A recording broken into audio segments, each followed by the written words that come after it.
حجۃ الوداع پہ خانہ کعبہ کی زنجیر پکڑ کے پیغمبر نے ہلائی. بعد فراغت حج حضرت نے خانہ کعبہ کی زنجیر پکڑ کر لوگوں کو مخاطب کیا اور فرمایا کہ اے لوگوں، میرے بعد جو واقعات رونما ہوں گے میں تمہیں ان سے باخبر کرنا چاہتا ہوں، اور جو لوگ موجود ہیں وہ اس خبر کو ان سے بتا دیں جو حاضر نہیں ہیں.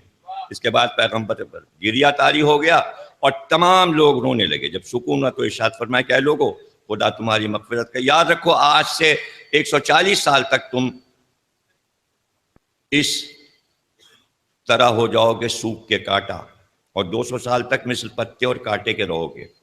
اس کے بعد اس کانٹے کی طرح ہو جاؤ گے جس میں پتے نہ ہوں، اور وہ زمانہ ایسا ہوگا کہ اس میں حاکم وقت، ظالم دولت مند بخیل، عالم دنیا دار، فقیر دروغ گو، زانی بوڑھے، بے آبرو بچہ اور بے وقوف عورت ہی نظر آئے گا.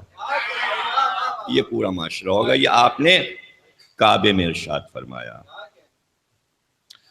جھوٹ بولنا عام ہو جائے گا، جو کمایا جائے گا وہ سب حرام ہوگا. بزرگ اپنے چھوٹے پر رحم نہ کریں گے، چھوٹوں کی نظروں میں بزرگوں کا احترام نہ ہوگا. صورتوں کے مست ہو جانے اور آسمان سے پتھروں کی بارش کا انتظار کرنا. اور قرآن ان تمام باتوں کی تصدیق کرتا ہے.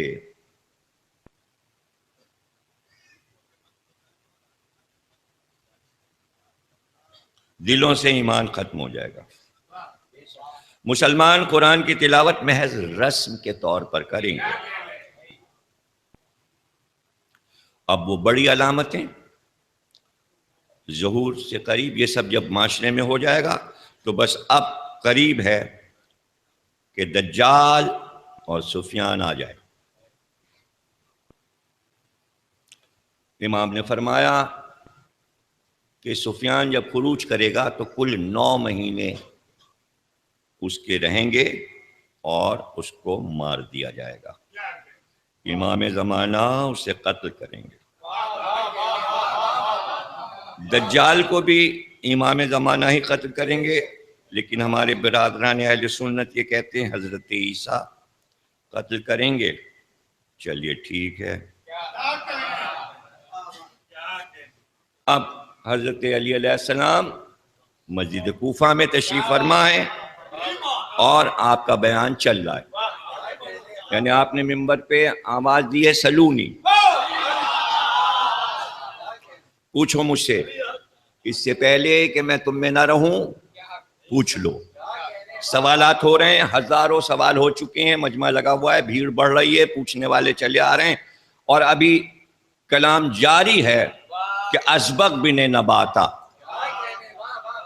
یہ حضرت علی کے صحابی. تفصیل ان کی جاننا ہو تو میری کتاب اصحاب امیر المومنین میں پوری سامان حیات میں نے ازبق بن نباتا کی لکھ دی ہے. ازبق بن نباتا کی ایک مسجد ہے جو کوفے میں ہے، اور جو لوگ گئے ہوں گے انہوں نے وہاں 2 رکعت نماز بھی پڑھی ہوگی. ازبق بن نباتا بہت ہی قریب حضرت علی سے، اور بڑے اچھے سوال کیے ہیں انہوں نے، اور حضرت علی نے ان کے سوال کے جواب میں بڑے علم کے چشمے بہائے ہیں. ازبق بن نباتا اٹھ کھڑے ہوئے، عرض کیا یا امیر المومنین دجال کون ہے؟ سلونی. اب یہ سلونی کے بعد دیکھیں، دجال کے بارے میں رسول خدا فرما چکے ہیں، مولا فرمائیں گے، اس کے بعد پھر امام ششم فرمائیں گے، پھر امام ہشتم بھی فرمائیں گے، پھر امام یازدہم بھی فرمائیں گے. تو بہت سی باتیں ساری ایک جگہ کر لی جائیں تو دجال پہ ایک پوری کتاب بن جاتی اگر سب اکٹھا کر لیا جائے. اس وقت ہم حضرت علی کی زبانی دجال کو دیکھیں گے. حضرت نے فرمایا دجال سعید بن سعید ہے، نام بتا دیا، سواد الف حمزہ دال، اور باپ کا نام ہے سعید، سواد یہ دال.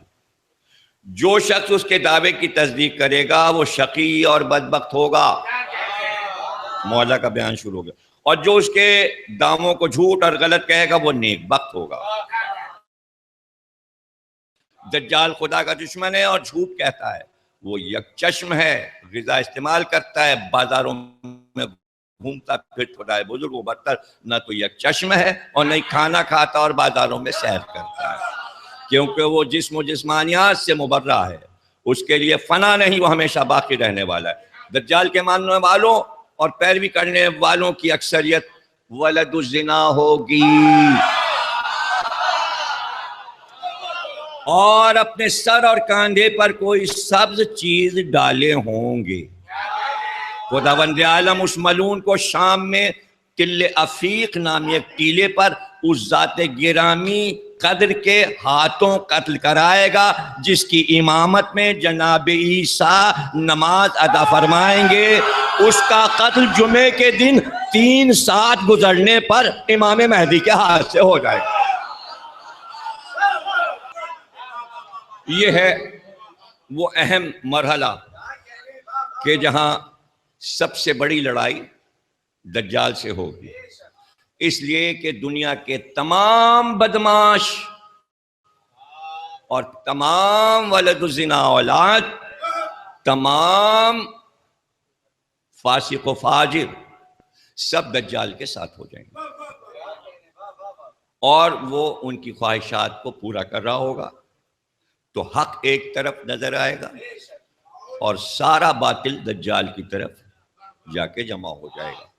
اب یہاں پر مسئلہ یہی ہے کہ اگر یہ سب سچ ہے تو پوری امت کو اس وقت یہ سوچنا چاہیے کہ جب آپ یہ کہہ رہے ہیں یہ عقیدہ ہے کہ دجال بھی آئے گا، عیسیٰ مہدی بھی آئیں گے اور دنیا کو ایک دن اور اختتامی منزلوں پر اسلام کو بلند ہونا ہے، قرآن کو بلند ہونا ہے، اللہ کے نام کو بلند ہونا ہے اور کفر کو مٹ جانا ہے اور ایمان ہی ایمان رہ جانا ہے، تو اب یہ تو طے ہے کہ یہ سب کچھ جو کچھ ہونے والا ہے وہ ہوگا مہدی کے ہاتھ سے، اس میں کوئی حصے دار نہیں ہے۔ اور اگر مسلمان یہ کہیں کہ عیسیٰ حصے دار ہیں تو یہ مسلمانوں کی احمقانہ سوچ ہے، اس لیے کہ کبھی زبان سے یہ نہ نکالنا کہ مہدی کے ساتھ عیسیٰ بھی آدھے کے یا تھوڑے کے بھی حصے دار ہوں گے، اس لیے کہ شریعت محمدی میں حضرت عیسیٰ کا حصہ نہیں ہے۔ اب ایسے تو سارے ہی پیغمبر آئیں گے، خضر بھی آ گئے اور ادریس کو بھی آنا ہے، اب وہ بیٹھے تھوڑی رہیں گے۔ اب امام زمانہ کے بعد تھوڑی کچھ ہے کہ وہ روک دیا گیا اور ابھی کچھ اور باقی ہے، اب کچھ باقی نہیں ہے۔ اب اس کے بعد جو باقی ہے وہ معاملہ امت کے سمجھ میں نہیں آئے گا، وہ ہمارا معاملہ ہے۔ دیکھیں ظہور مہدی تک امت کے ہاتھ میں سب چلا گیا ہے، اس کے بعد کا کوئی خبر نہیں ہے کہ اس کے بعد کیا ہوگا۔ بہت سی باتیں ہوتی ہیں بھائی، علامہ اقبال ہیں، قائد اعظم ہیں، اس سے پہلے بڑے بڑے لوگ گزرے ہیں، غالب ہیں اور مشہور لوگ گزرے ہیں، میر تقی میر ہیں، سودا ہیں، شعراء ہیں، دانشور ہیں، ادیب ہیں، تو ان کے بارے میں جتنے عوام پہنچ سکتے ہیں وہاں تک پہنچ جاتے ہیں، سیاسی جلسوں میں پہنچ گئے، مشاعروں میں پہنچ گئے، یہاں پہنچ گئے، جلسوں میں انٹرویو لے لیا، جو ان سے سنا دیکھا، ایسے چلتے تھے، ایسے بیٹھتے تھے، یہ کرتے تھے، یہ فرمایا، یہ لکھ دیا۔ لیکن قائد اعظم کے بارے میں سینکڑوں کتابیں لکھ دی گئیں، اس کے بعد بھی کچھ رہ گیا۔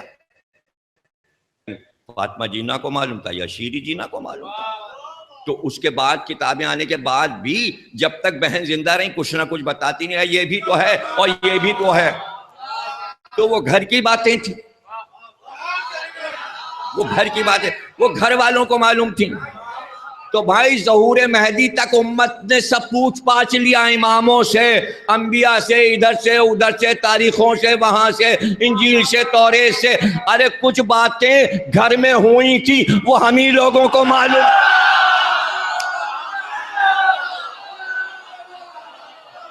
وہ آپ تک نہیں پہنچی چونکہ آپ کا ذہن وہاں تک نہیں پہنچا۔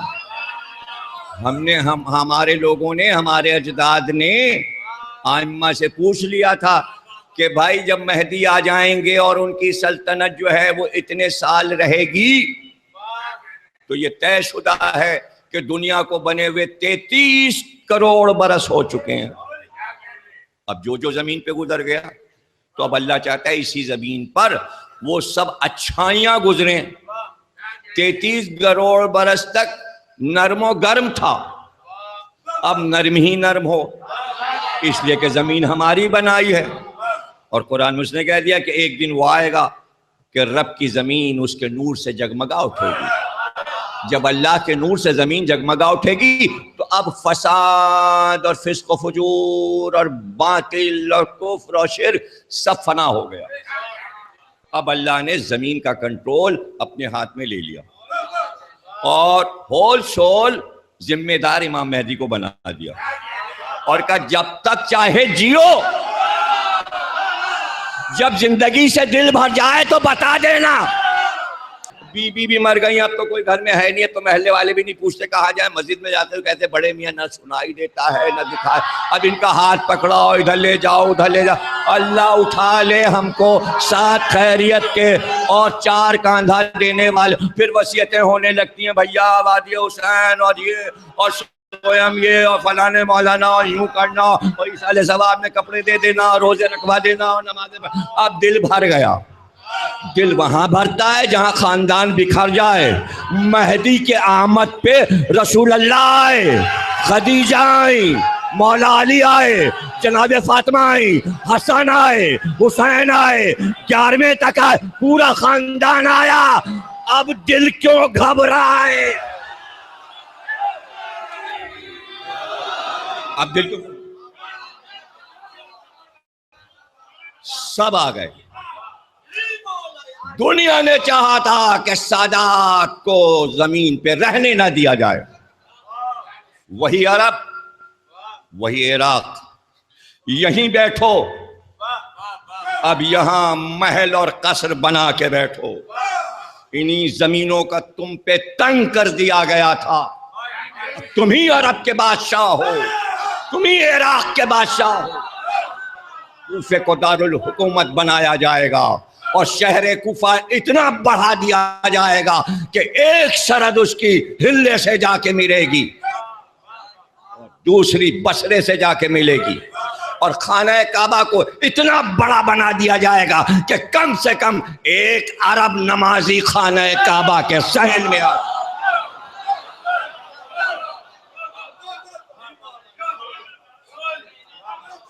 مسجدوں کے مینار گرا دیے جائیں گے، گنبد گرا دیے جائیں گے، صرف 4 دیواری رہے گی، صرف 4 دیواری، اور اتنی رہے کہ کمر تک رہے، باہر سے لوگ نمازی کو دیکھ سکیں. یہ مسجدیں بنائی ہیں کہ شاہجہاں کا لال قلعہ، کچھ پتہ ہی نہیں اندر کیا ہو رہا ہے. اسلحہ رکھا ہے، بندوقیں رکھی ہیں، اندر کیا ہو رہا ہے.